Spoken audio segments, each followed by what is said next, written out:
Okay, hi everybody. I'm here again with Anthony, and we're going to be talking about the hypothetical chart of Harry Potter. That's right, Harry Potter, the fictitious character from the J.K. Rowling series of the same name. And yeah, Anthony's the one that came up with this particular hypothetical chart. Actually, he's basically come up with all the hypothetical charts so far that we're going to be looking at.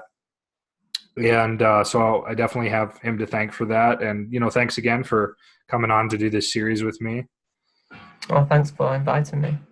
Yeah, my pleasure. I think this is going to be really fun. And before we get started, for those of you watching, if you enjoy this material, don't forget to hit like and subscribe and, share it around. Check me out on my Patreon page and my website and whatnot. You can find me on Facebook as well if you want to have a chat or join one of the groups that I'm in.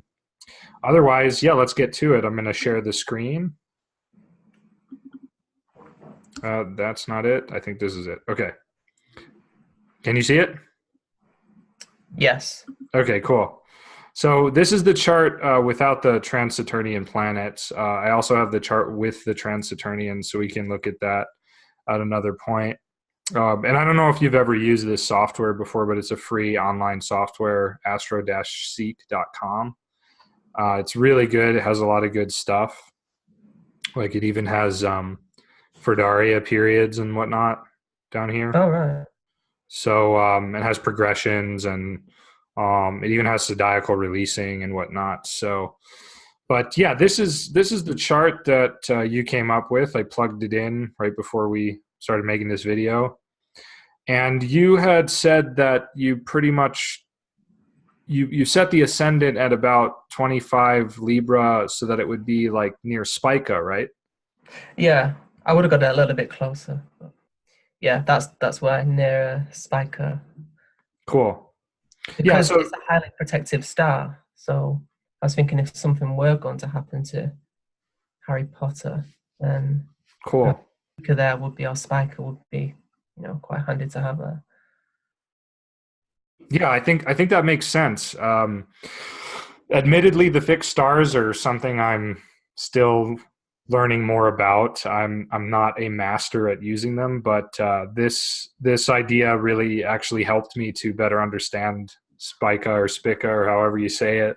Um, and yeah, it's not the ascendant's not exact here, exactly on Spica, but it's near and whatnot. And again, we haven't tried to like rectify this to be exact. But when I first saw this, I was like, well, Libra rising? I mean, really? Like Libra rising? But then I really liked your explanation of Spica because, yeah, like when Voldemort comes to kill him and kill his family, he sort of magically survives, right? Yeah. I think Yeah. I think also it could have shown Spiker in maybe a prenatal eclipse chart. So maybe like the Lord One, the Ascendant Lord, could have been conjunct Spiker in a prenatal eclipse chart. But Okay. it's only a fictional character, I Yeah. decided to put Spiker on the Ascendant to make that connection because this was something that happened to his head specifically. And Right.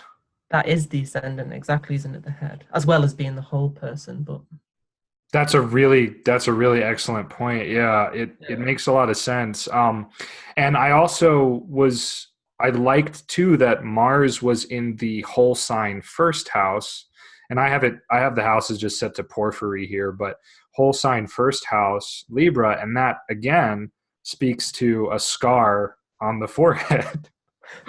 yeah, So I was really blown away by that. And the fact that it's also in the quadrant 12th, right? If we combine 12th with first house significations, well, that makes sense even more. Like a secret enemy tried to kill him, A secret yeah. enemy is responsible for that scar. And Mars is receding from the angle. So, this also is a very good symbolism for like how he wasn't killed, how he escaped. I would also say that although unknown to Harry when this happened, you know, he became an open enemy to Harry when he was growing up. So Right. becoming very that seventh house ruler, this Mars. Right. Yeah, and I like the idea as well that Harry is a Horcrux, so there's a little bit of Voldemort living inside him, Yeah, that he's a Horcrux. Yeah. and For those. Oh, go ahead. Sorry.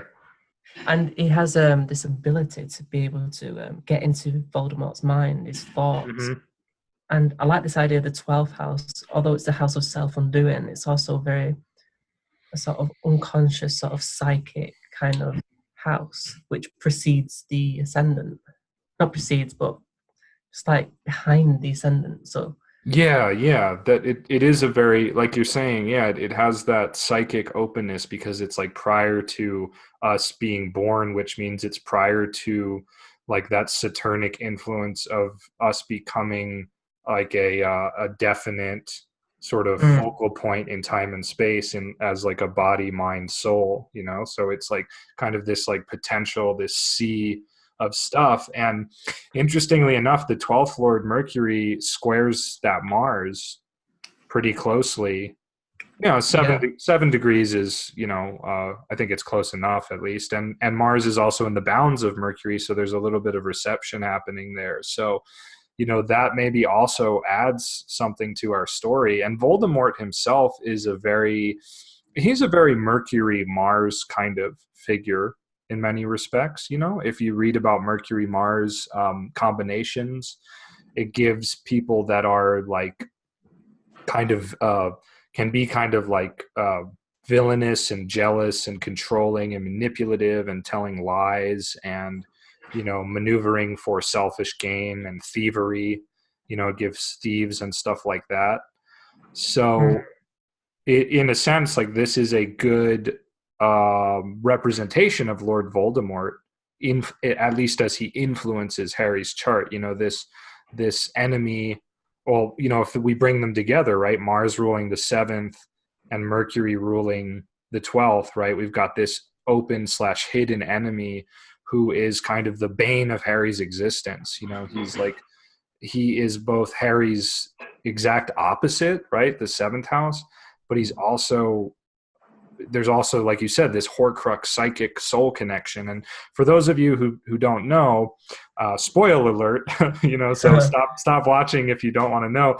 But basically, what we're talking about is that Lord Voldemort, you know, um, a piece of Lord Voldemort's soul. You find this out in like book 6 or 7, is fused with Harry's soul.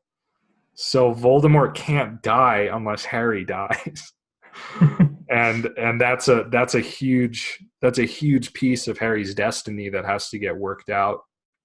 And I think, yeah, we really see them deeply intertwined here.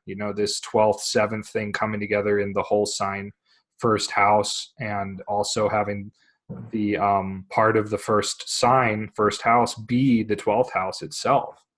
So it's a very, very spot on kind of symbolism there mm. for the character. Did you want to say anything else about that? Um, not about Mars being in the 12th. But Okay.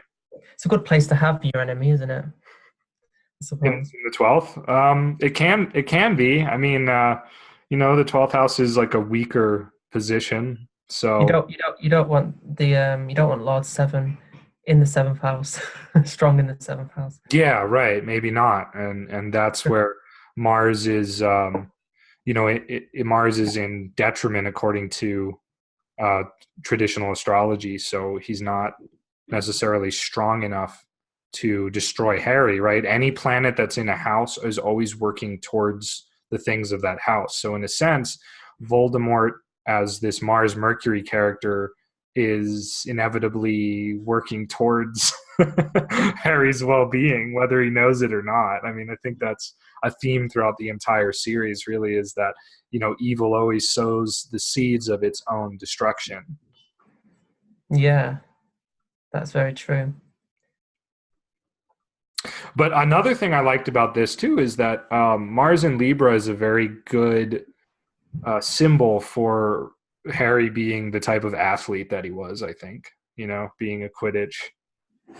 Hmm. star. You know, Mars is definitely big in charts of athletes, and I think Venus is important in the charts of athletes too, because Venus does deal very much with like virility and kind of almost like the energy behind being a good athlete. Like you need a good Venus Mars connection and whatnot. And it also makes him, it also reflects the fact that he was, even though he was competitive, he wasn't a jackass. You know, he wasn't like trying to cheat like the Slytherins were, or he wasn't Yeah. hate his opponents. You know, he was just like he liked to play fair, which is a Mars and Libra thing. Definitely likes to Yeah. play fair. Yeah. And also temperament calculation. I wouldn't say it was Okay. extreme. I would say from this, he's got a very hot underlying nature, and you could argue that it's a little bit more moist than dry. Though Okay. interesting, the Lord of Geniture in this chart is the Sun, Mm-hmm. and so he has got a choleric streak in him, which is what you would expect for a sports person, however imaginary that sport is. Yes, definitely. He's got a choleric streak with the sun being in a summery sign and in a hot and dry sign, and being, like you said, the Lord of the Geniture. It's even conjoined the midheaven, so it's sort of Mm. by default is square the ascendant, even though it's not square by degree. It's kind of like a that's like a little like a special condition in astrology, that the midheaven and whatnot is always like square, is always like 90 degrees in a sense from the ascendant, even when it's not literally by degree, that is. Yeah, yeah. So yeah, I could see what you mean about that. And then what's it, yeah, his moon is interesting because it's in a phlegmatic sign, right? But it's in a it's in the winter Melancholy. as well, Yeah, but it's hit by Saturn, you know. So that's really that Saturn is like, you know, the ability to bear the big burdens of life for sure. And you know, that's like Harry's whole life is just kind of throughout the books, at least it's just sort of one big burden. You know, he's always thinking about it, which is a moon thing. You know, he's always, his mind, he's always being affected by this burden that he has to bear, this Saturnic thing. And not only this, but Saturn is the lord of the fourth house of the parents. And this is what really blew me away about this chart, is that by primary direction, right, Saturn within a, you know, about 1 degree or so would square Venus, which is the eighth lord, right? So his parents, Saturn dying at about 1 year of age, right? So yeah, that like blew my mind. I was just like, "Oh my god, that really convinced me that this could be, you know, the chart for Harry Potter." yeah. As will many more charts that we go on to show Hmm. of those Harry Potter characters. Something that the moon here is at 28 degrees of Pisces, and Yeah.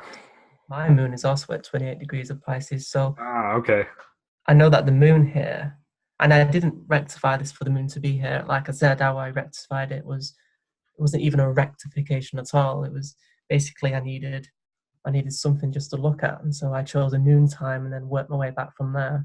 Okay. The moon here is at it's on the fixed star. Oh God, the word escapes me. Let's see. I have a list here. Yeah. Oh, Skiat. yeah, that's it. Okay. And it's Is like that a bright star? the leg of No, Pegasus. it's not. Okay. The leg of Pegasus. Okay. Yeah, I don't know much about this star, to be honest. Yeah. Well, I I have an inclination that it could be about rising above the desire nature, Okay. because the horse was born from the blood of Medusa, and yet it has wings, and so anything that has wings, it can sort of rise above it. So that's how I associate Pegasus. Okay. That star. It can be extremely negative because in the history it's associated Yeah. with like All a this lot of stuff. drowning and all Yeah, misfortune associated with water, flood, shipwrecks, suicide attempts. That's interesting. And, you know, Harry doesn't commit suicide, but he has to sacrifice his own life at the end. Yeah, He that'd be has to, great. he goes and he's like, well, like I have to die and I have to just let Voldemort kill me. And of course he doesn't die. Again, another spoiler alert, but it's interesting that that's in there. So on some level that could be self-sacrifice, which is also again a Saturnic kind of theme, and we have the moon also in the bounds of Saturn and aspected by Saturn, right? Yeah, I mean, when I saw the Libra ascendant, I too was like, okay, then Venus is going to be Lord One, okay. But yeah, Right. and sometimes it is just better to work with a chart that you have rather than rectify it, because when you do attempt to rectify a chart, you can sort of read a lot into it, rather than just Yeah. let the chart speak for itself and see what you can work out from a chart without you necessarily rectifying it to a highly detailed degree. Yeah, that's a really good point. I like that too. I think oftentimes we try a bit too hard to make the charts fit what we think should be there. But, just reading it as it is, I don't think we've said anything that would be like fictitious at this point. I feel like this, like I keep saying, all of this stuff fits really well, even to the degree of his, it's showing a primary direction that, would potentially kill his parents or harm his parents, and especially since both of these planets are in bounds of malefics and there's no reception happening between them, and it's a square, very close square. um oh yeah, I was going to say too that I think the Pisces moon makes more sense for Harry as well than an Aries moon, because theoretically within a few hours it would be an Aries moon.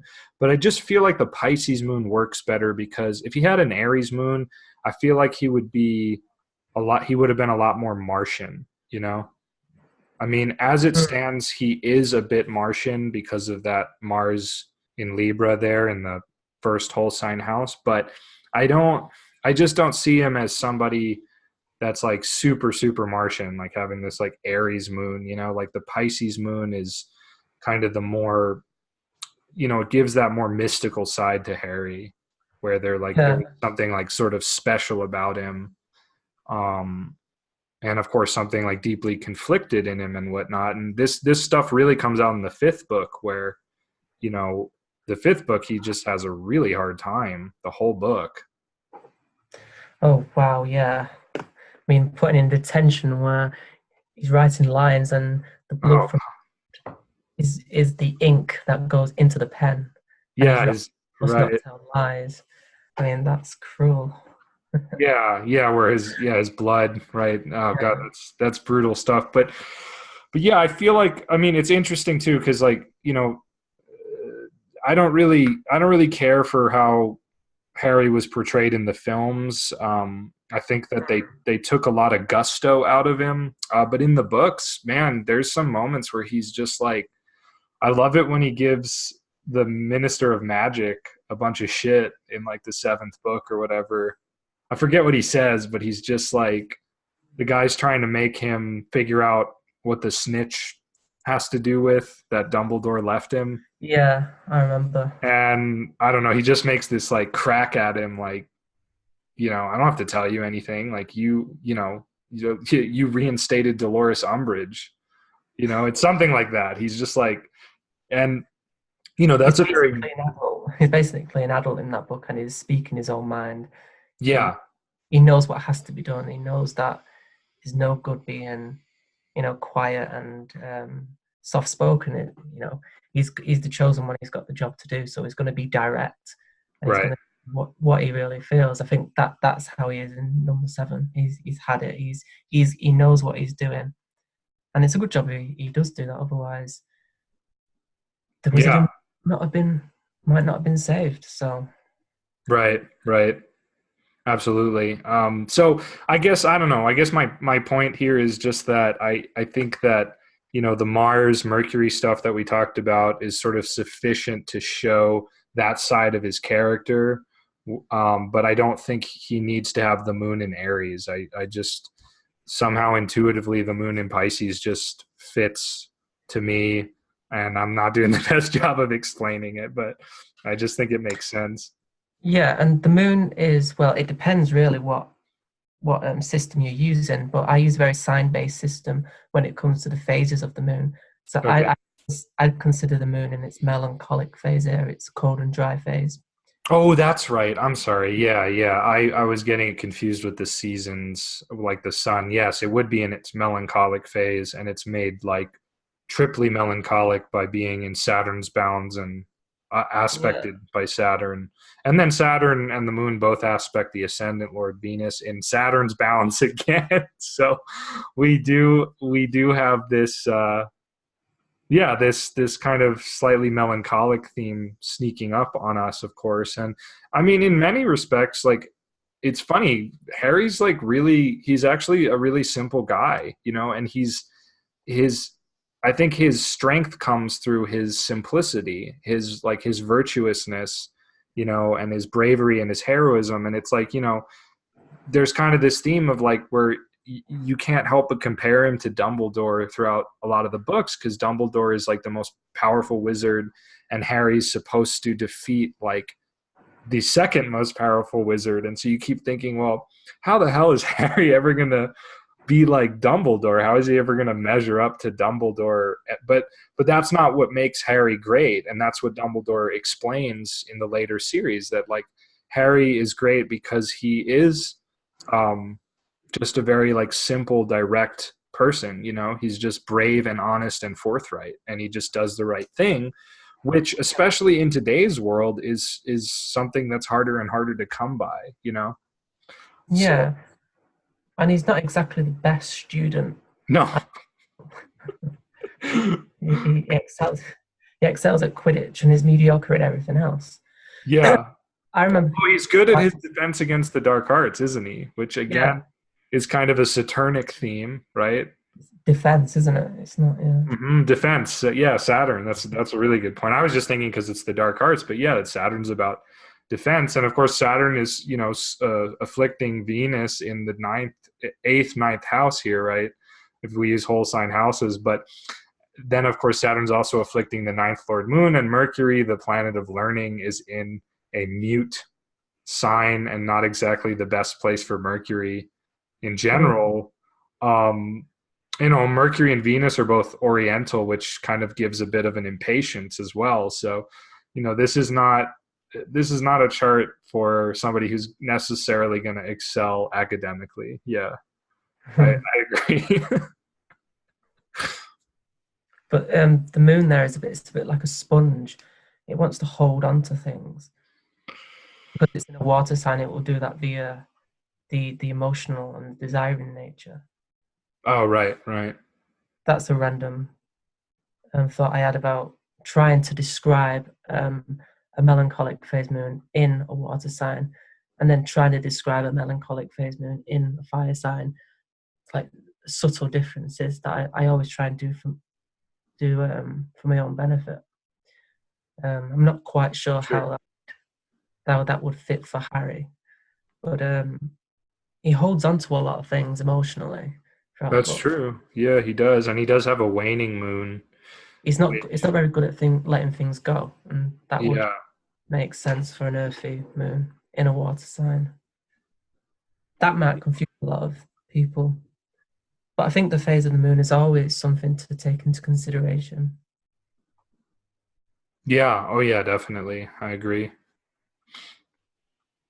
Um, I think it's interesting too that the midheaven and the sun and the north node all fall in the 11th whole sign house, because Mm. it gives a major emphasis to friendships if we look at it as the 11th house, and obviously Harry wouldn't really be anywhere without his best friends, right? But then we Yeah. also have the 11th cusp and 11th quadrant house in Virgo, a double-bodied sign, right? And so, he has two really good friends, and the double-bodied signs deal with, at least two things, right? So I kind of thought that was cool. Um, did you want to say anything about that? Um, I was interested in Jupiter there being in its that, 11th. sorry, by sign. I think it's in its detriment. Oh, in detriment. Okay. Yeah, Yeah. and it's just interesting because this Jupiter rules the moon, and Mercury exalts Jupiter, Yeah. and Mercury and the moon as both significators for the mind. The moon are more intuitional kind of mind, and Mercury the more logical and defiling kind of mind. Right. And there's they're both ruled by Jupiter. No, Right. sorry, ruled by Jupiter, and the other one exalts Jupiter, but Jupiter is in fall. So I think that could be interesting to consider. Yeah. Well, what's really interesting about this is you've got Moon ruling Mercury, Mercury ruling Jupiter, and Jupiter ruling the Moon. So this is like a triple. This is a triple kind of configuration that I've actually been seeing in more charts recently. That's kind of like a. It's almost like mutual reception, right? But it's between three planets, one dispositing the other as they go on. And I haven't quite figured out what these configurations mean. They're just really interesting, but you can kind of see, I mean, in my opinion at least, they all kind of end up supporting one another. And Mercury and Jupiter are even in mutual reception by exaltation. And Mercury's and Jupiter's bound as well. So I think that this kind of like ultimately a configuration like this can alleviate a lot of the stress that we're seeing from Saturn and the fact that the moon's in the sixth house as well.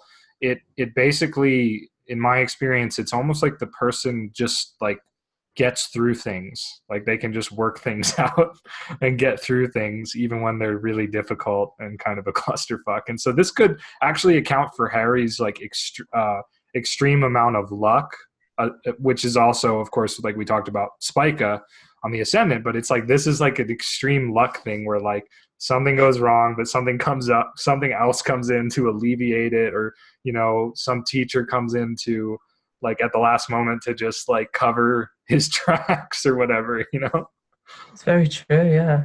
Uh, the only proper victory he has is when he finally kills Voldemort. That's him and him alone. But Yeah, that's true. a lot of the time, it's Hermione Granger getting through it all. Yeah, All she really helps him, and then Dumbledore does things like send Fox the Phoenix, or give him the yeah, and there's all, or Dumbledore gets there at the last moment in the first book too when he's having that confrontation with Voldemort as that head on the back of what's his name, that teacher. So yeah, he gets a lot of help, and having these kinds of like strong 11th house significations. This is a person who 11th house stuff is, it's the good spirit, the kind of like the guardian, one of the guardian spirits, kind of helps you out of trouble. So we can definitely see that as a theme. And we should, I don't know, I also wanted to talk about like the nodes a bit. But real quick, I wanted to say too that like this Lord of the Geniture sun being strong and conjoin the midheaven, this is just really interesting to me because it's like, this is a person who's just going to follow their inspiration, basically just do whatever they're going to do for better or worse. And that's what we see Harry doing constantly. He does not care about the rules. He really doesn't. And of course, his good friend Ron doesn't really care about the rules either. But I think it's more Harry who's initiating a lot of these rule breaking adventures. Ron just kind of goes along with it because he has that streak in him as well. But Ron's not really like a leader type. Ron is like that, unfailing good friend who is there to help you get the sword of Gryffindor at the bottom of the water hole when you're about to die in the yeah, seventh book, right? But yeah, the nodal thing happening here too. I mean, the nodes are the dragon, the serpent energy. So this is kind of accounting for Harry's um, ability to talk with snakes, which of course comes from Lord Voldemort's soul, part of his soul being fused with Harry's. But that's, I mean, we would have to see the serpent theme in there somewhere, and I think that's probably mainly how we see it, right? And of course, having the North Node in the 10th here is, I think it also contributes a lot to the person, again, having like a big destiny or like a big responsibility or burden to carry, you know. And the South Node in the 4th, again, kind of further emphasizes like this theme of his parents dying, but I think being an Aquarius and whatnot, it may emphasize like being an orphan and not really having a home, you know? Yeah, it would have been interesting if we could have the ascendant in his Lord ascendant in like the 12th house or something. I was looking for Sure. it originally because the whole idea of the boy living under the stairs in a cupboard under the stairs.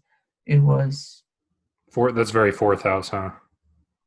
yeah, oh yeah, and But his ascendant lord's in the 8th quadrant with a huge Saturn influence, so that yeah. kind of fits as well too, you know? Or it could have been the 6th house, The 6th house? Okay, yeah, sure. maybe.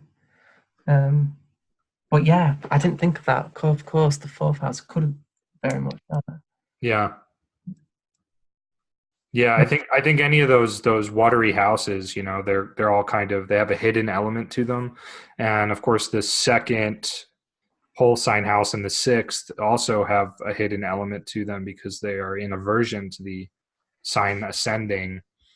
Um,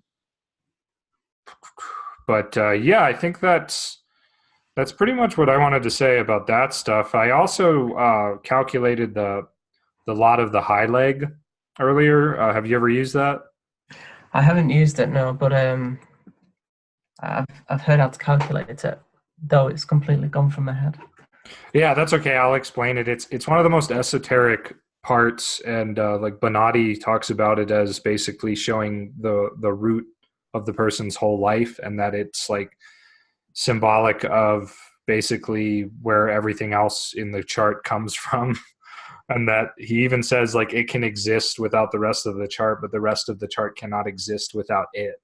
So it gets pretty esoteric there. And but the first thing I noticed was that the prenatal lunation was closely opposed by the sun and very closely conjoined the IC, which already kind of brings out this theme of, again, this theme of sort of like a hidden secret destiny in a way, because the lot of the high leg is calculated by taking the distance from the prenatal lunation to the moon and adding it to the ascendant. And I just did a rough calculation, and it ends up being, it's like basically, you know, you'll add 30 degrees to this, and this is almost at 5 degrees if we look right here, see, so I just rounded it up. So 5, that's 30 to 5 right there, and then another 23 degrees. So add 30, you get 25 Scorpio, add 3, you get 28, and add 10, 8, and then another 10, 18. So 18 degrees Sagittarius is where the lot of the high leg falls. And it's not really, I guess it's kind of widely square and opposing Venus and Saturn, and then it's ruled by Jupiter.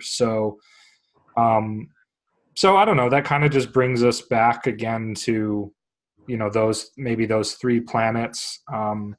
I don't really know what to say about it. It's something I've been working with more, and I think it's like an interesting thing to look with.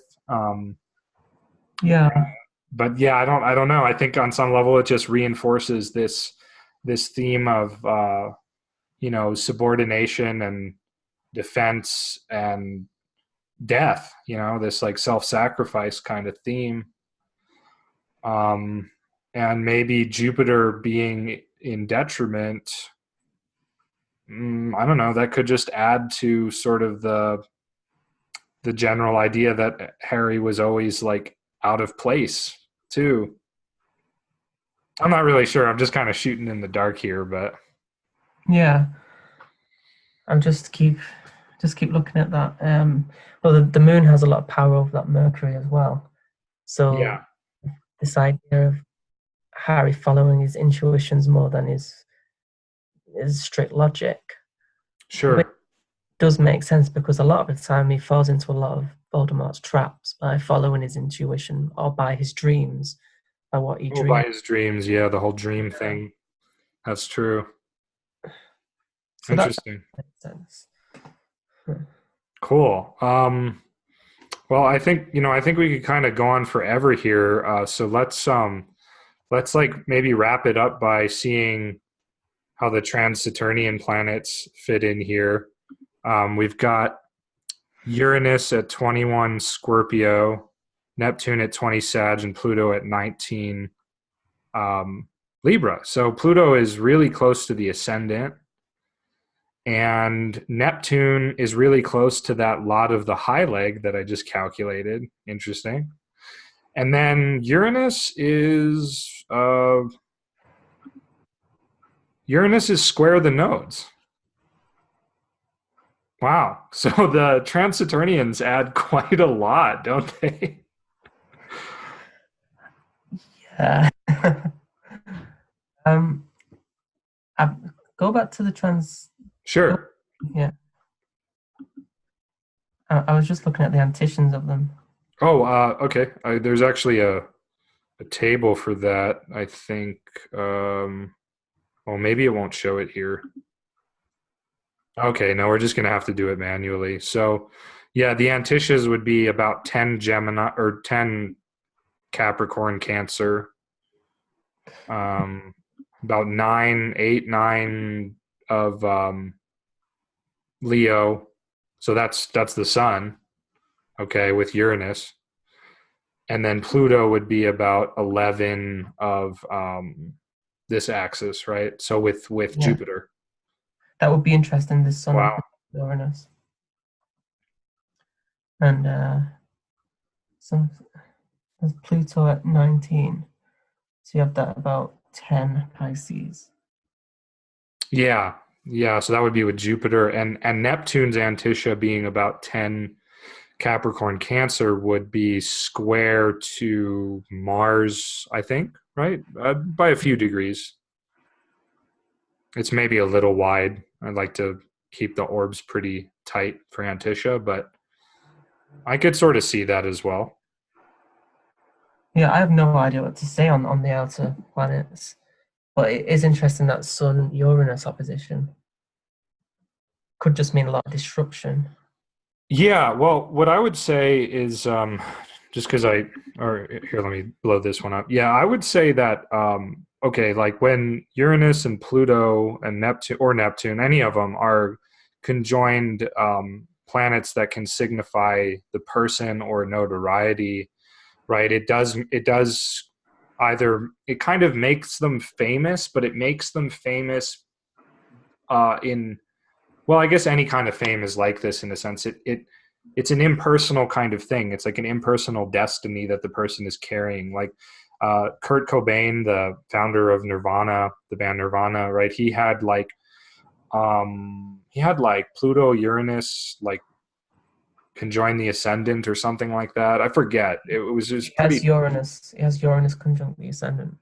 He does? Okay. And he had one of the other ones doing something as well, like either with the, aspecting like sun or moon or something like that, or the ascendant lord. And, you can see how he became, through his music, a conduit for a shift in the consciousness of a certain aspect of the consciousness of people, where after Nirvana came out, 80s hair metal and all of the really technical, like guitar music from the 80s sort of just died out.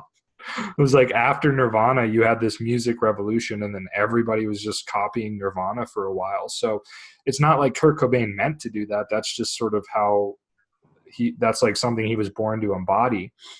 With Mm. Harry, we see that Pluto's pretty close to the ascendant, and Uranus is very close by Antisha to the sun, which also rules the midheaven and thus notoriety, and the sun rules that anyway, so it's like a double hit. So we do have like a signature here for him, his individualism being linked to some greater, more impersonal kind of destiny or fate, right? That's going to he's famous from birth.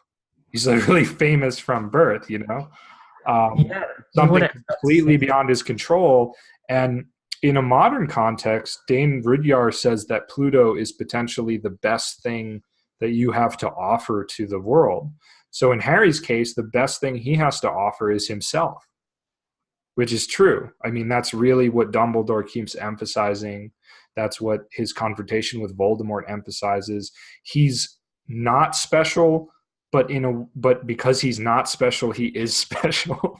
It's kind of like this double entendre thing, or that's not the right word, but you know, Yeah, I mean, it's a lot to carry around with you when you, for anyone, if you could imagine that in the real world, for example, all that yeah, fame, all that responsibility on your shoulders, it is gonna change you somewhat.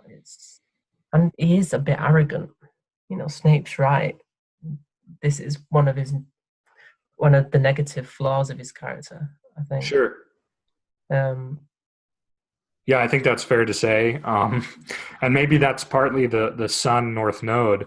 On an interesting note as well, the Sun North Node is common in charts of people who lose their father at a young age, as Harry did, and his father is really the one that runs out and sacrifices himself, kind of kind of stupidly, unfortunately. It was like almost like too much bravery for his own good. He goes out to face Voldemort without his wand.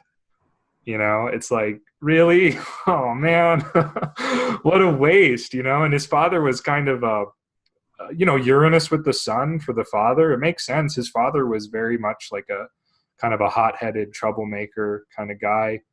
But Uranus with the sun, again, this also shows the strange scar on his forehead, because the sun is naturally associated with the head, and Uranus, of course, is a very sudden, outside of the box encounter with destiny, I guess you could say. I mean, the scar is Martian in a classical sense, but in a modern sense, it's very Uranian, especially because it's totally unnatural. There's nothing. There's magic at work. His the love that shields him, right, is his mother's love for him, and that deflects Snape's Avada Kedavra curse, or not Snape, sorry, Lord yeah, Voldemort, and that destroys Voldemort, and also part of his soul latches onto Harry's. I mean, it's like you can't really get more out there. That's a very Uranus Neptune kind of thing, I think, for sure. yeah, definitely. And we also have to think of, I always think of the mythology when it comes to the outer planets. So I Okay. think of Uranus as the sky god Yeah. and associate the sky with offering an alternative to the reality and the only reality we have. Oh, And that's a good one. Nice. yeah, and it just got me thinking with Uranus on the ascendant of Kurt Cobain's chart, that when he came to think of a band name, I think he said something like, well, he didn't want it to be a nasty or an angry sounding name. He wanted the name of his band to be something bright and happy. Okay.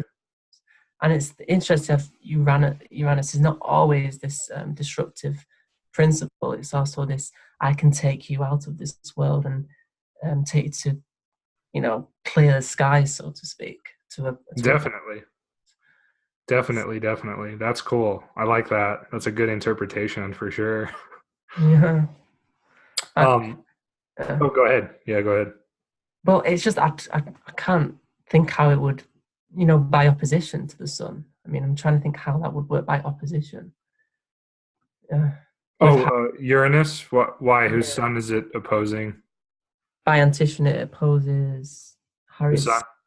Mm, Oh, okay. I always just treat the Anticia points as like a conjunction myself. I never right. think about it as like contra Anticia, like it later came to be. And I'm sure there's a story there more subtly, because the Anticia have to do with the equal light of the signs, but the contra Anticia have to do with the equal rising times of the signs. So there's probably a story in a sense in those two kind of the differences, but I never quite worked that out. I just look at it as like, okay, there's a connection because of Anticia. There's me getting my head up tied up in knots trying to figure out that, and You just read it like that, so that's fine. It just makes it easier. Yeah. And I mean, maybe Yeah, the opposition makes sense because it was like an external force that came to like try to kill him or shock him into reality. So you could think yeah. like that too. Oppositions are just things coming more from the outside than the inside.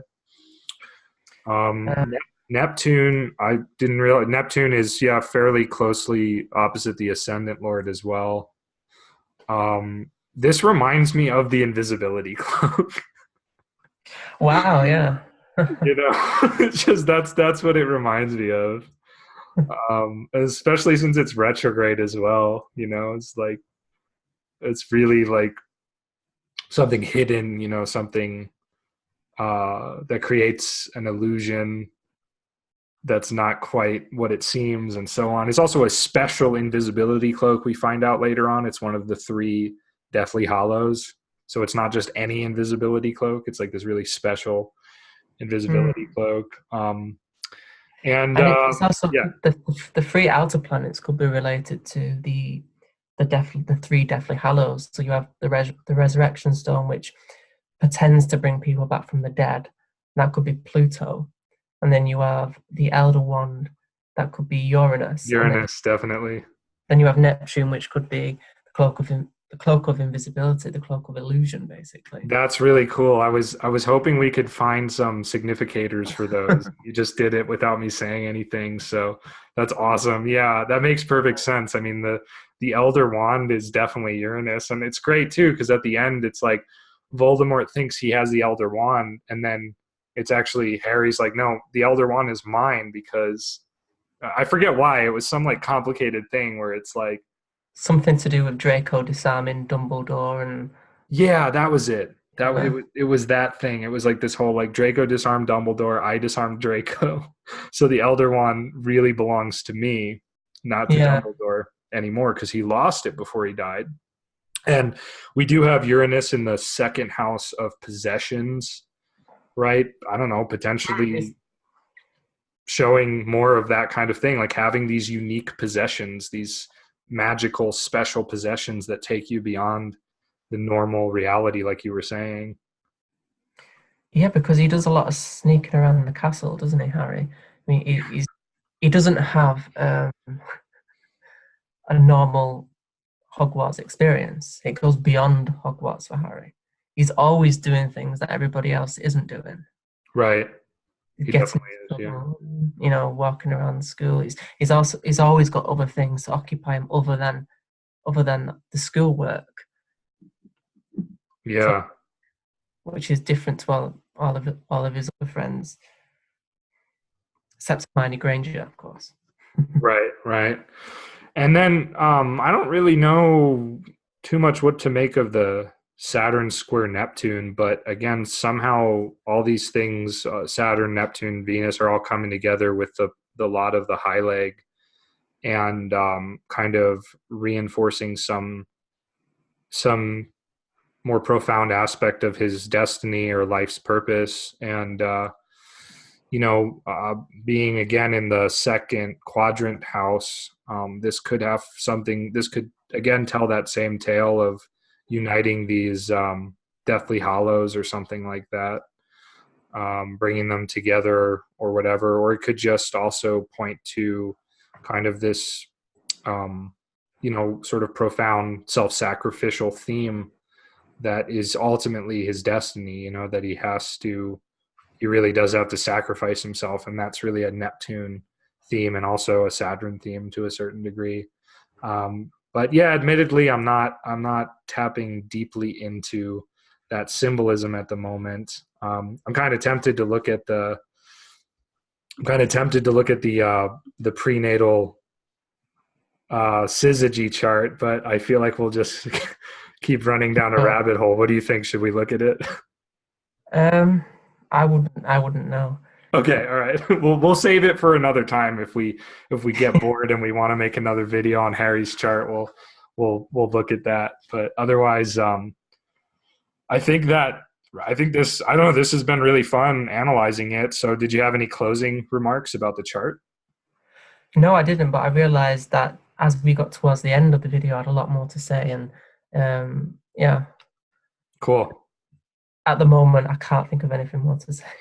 Well, man, we didn't even get to the lot of fortune and the lot of spirit, unfortunately, right? I mean, those are, Yeah. there's a whole gold mine there. I suppose we could always come back at the end of the series to recap and to say if we've thought of anything else, or um, if we disagree with a lot of things, or, Sure.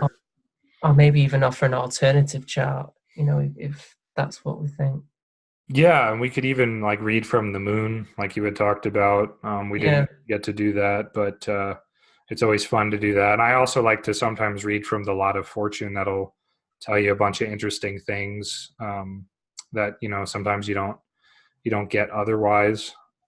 Um, like for example, the 10th from fortune has the moon in it, Saturn, moon, and Venus symbolism again. But what I think about this is like his 10th house from fortune is going to have something to do with people because the moon is about people.